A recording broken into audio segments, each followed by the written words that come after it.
Hi students, my name is Akshay Kadolkar and so this lecture for BBA fourth semester on corporate accounting second. Okay, so I hope the last lecture you understand all the concepts. So in the last lecture we discussed what in by amalgamation, what in by merger, what in by absorption, what by acquisition. Okay, so as well as we saw the difference between the absorption and the amalgamation, as well as we saw the meaning of transferee company, transferor company. Okay, so and the main thing is we saw in the last lecture what there are two types of the amalgamation. There are two types of the amalgamations. Which are those two types? First one is the amalgamation in the nature of merger and the amalgamation in the nature of purchase. So these are the two types of the amalgamation. Okay, so as well as in the last class I had discussed it means what I told about the merger. So there are five conditions are there of the mergers. If that five conditions are satisfied, then we have to say it is the amalgamation in the nature of merger. If it is any one of the condition it is not satisfied, then we have to assume it is in the nature of the purchase. Okay, so in this class we will see the nature of merger, which are those conditions are there. Okay, so we will see. So see, amalgamation, first one type is what? Amalgamation in the nature of merger. Okay, so following conditions are there. Okay, so which are those conditions? Now we will see. So first one is what's related to the assets and liabilities. Okay, first one is related to what? Assets and liabilities. So now see what's the conditions. All the assets and liabilities of the transferor company become the assets and liabilities of the transferee company. Okay, so it means what? So after amalgamating, what? After amalgamating means what? For example, X limited and the Y limited, there are two companies are there similar type of, and they are amalgamating into new third company, which is the Z company. Okay, so this X and Y, these are the transferor company, and after amalgamating, whatever they having the assets as well as liabilities, it will become the what? The assets and liabilities of the transferee company. Okay, so this is related to the assets and liabilities. Next, second one is what? Equity share capital. So equity share capital is related what's the condition? Shareholders holding at least 90% or more of the face value of the equity shares of the transferor company become equity shareholders of the purchasing company. Okay, so it means what? The transferee company or the transferor company should transfer the more than 90% equity shares to the transferee company. It means what? The transferee company should purchase more than 90% equity shares. They should be hold 90% shares of the transferor company. Okay, so this is about the equity share capital. And third one is a what's purchase consideration. So purchase consideration is what? It's due to the equity shareholders of the transferor is discharged by the purchasing company wholly by the issue of equity shares in the purchasing company. Okay, so this purchase consideration, it means what? The purchase consideration shall be discharged by the transferee company in equity shares only. Okay, so the purchase consideration should be related to the equity shares only. Okay, so you know what about purchase consideration? Purchase consideration means what's? Cash payable. Okay, cash payable by the transferee company to the transferor company. Okay, and it's related to the equity shares only. Okay, so in the next slides, the fourth condition is what's related to the business. The business of the transferor company is intended to be carried on by the purchasing company after amalgamation. Okay, so the after amalgamation, that company will carried by the transferee company. Okay, purchasing company means what's the transferee company. Okay, after, if in this last we saw the example which is the X and Y, they are amalgamating into Z. Okay, so this Z company will the carried out that businesses. Okay, so this is the business.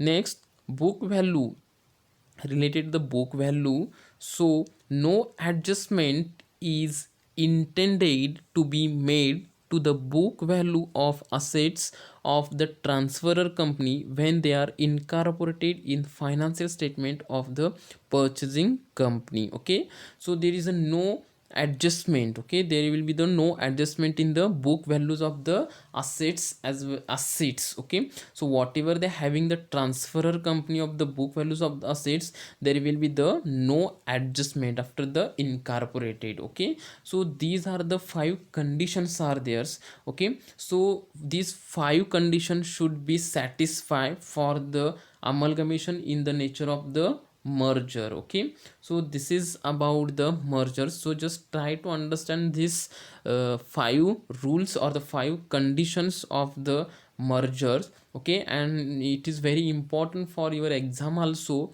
because it will covers the 5 marks. They will raise the questions on this for the 5 marks. Okay, so what are the conditions for the amalgamation in the nature of the merger? It will be theoretical, it will cover the 5 marks. Okay, so like this. Next, second type is what's amalgamation in the nature of purchase. So what it indicates, if any one or more of the conditions of specified for amalgamation in the nature of merger are not satisfied, it is known as amalgamation in the nature of purchase. Okay, so whatever the above conditions, five conditions we saw, out of that, if it is any one or more than one, if it is not condition satisfied, then it indicates it is the amalgamation in the nature of purchase. Okay, if it is all the condition then satisfied, then it will be the amalgamation in the nature of merger. If it is not satisfied, then it will what's, it is the amalgamation in the nature of purchase. Okay, just try to understand these conditions. Okay, so in the next slide, see distinction between merger, okay, and purchase method of amalgamation. So this merger is also called as the pooling interest method. Okay, pooling interest methods, keep in mind. Okay, so now these are the 5 points are theirs, and so it is how it is bifurcated in the for this or the distinctions for the merger and for the purchase method of amalgamation. The point number one is nature of amalgamation. So the nature of amalgamation in the merger methods, it is and the pooling of interest. Okay, it is and the pooling of interest for the both the shareholders and the companies. Okay, so but nature of amalgamation in the nature of in the purchase method, so it is acquisition of business as well as and their interest are not represented proportionately in the amalgamated balance sheet. Okay, so this is about the nature of amalgamation. Next, assets and liabilities. Okay, so in the nature of merger, all the assets and liabilities of transfer company are transferred to the transferee company. But in the case of purchase method, all the assets and liabilities of transfer company need not be take over. Okay, need not be what's the take over by the transferee company. Okay, and as well as the assets and liabilities may be revalued in the books of transferee company. So this is about the assets and the liabilities. And next, point number 3, equity shareholders. So related this equity shareholders in the merger method. Okay, in the merger method, more than 90% of equity shares should be transferor company become the equity shareholder of the transferee company. Okay, so it means what's the transferee company should acquire more than 90% equity shareholders of the transferor company. So but in the purchase method, the equity shareholders of transfer company need not be equity shareholders of transferee company. So this is about the equity shareholders. Next, point number 4, which is the purchase consideration.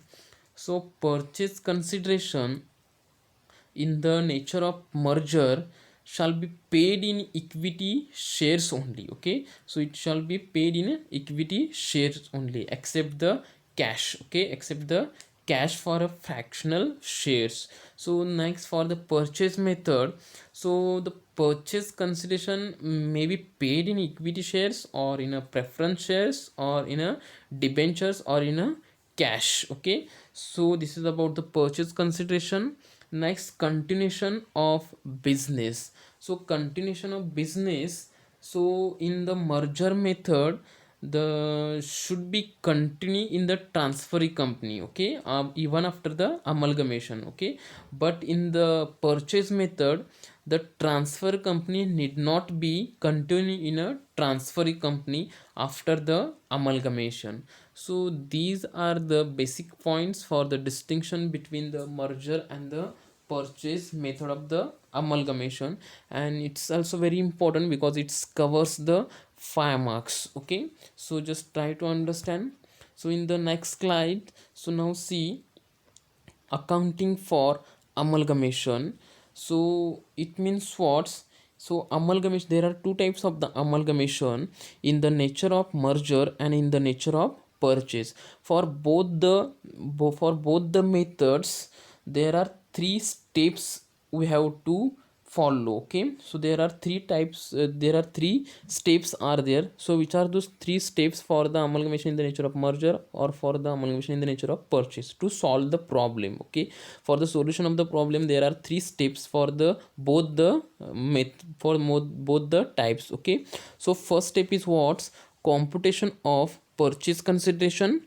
Second one is a what's closing the books of the transferor company, and third step is what's incorporating the assets and liabilities in the books of the transferee company and preparation of amalgamated balance sheet. Okay, so these three rules we have to follow, or these three steps we have to follow for the solution problems in the nature of merger as well as in the nature of the purchase. Okay, so I hope you will understand this lecture, and these three steps we have to follow. Okay, and in the next class we will discuss related these three rules. Okay, so computation of purchase consideration, there are so many methods, there are so many methods are there for calculation of for this purchase consideration. Okay, so which are those methods we will see in the next class. Okay, I hope you will be the understand. So thank you.